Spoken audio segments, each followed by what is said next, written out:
matin. Allô Marie. Allô Marie, c'est Mathieu qui vous a écrit aujourd'hui. Il voudrait réserver un hôtel à la montagne pendant les vacances de février.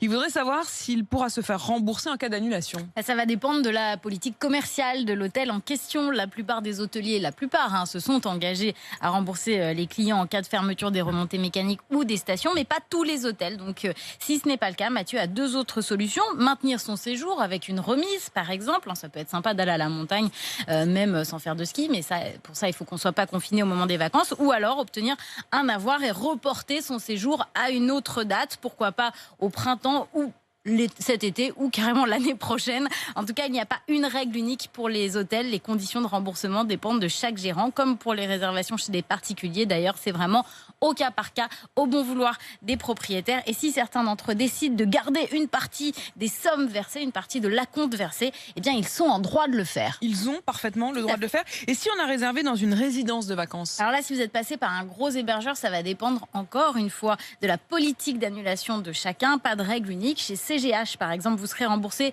que ce soit en cas de fermeture du domaine skiable ou de confinement, ou si vous tombez malade, par exemple, si vous attrapez le Covid. Alors qu'au Club Med, si vous voulez être remboursé en cas de confinement ou de maladie, il faudra avoir souscrit une assurance annulation. Donc vous voyez, chaque organisme a ses propres règles.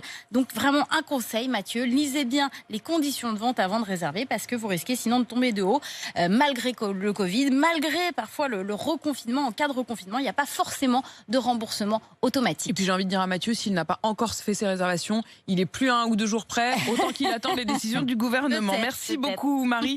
Si comme Mathieu, vous avez besoin de réponses à toutes vos questions sur la vie quotidienne, sur la consommation, sur le Covid, vous écrivez à l'adresse allomarie@rmc.fr et la réponse ici même demain matin, 6h20.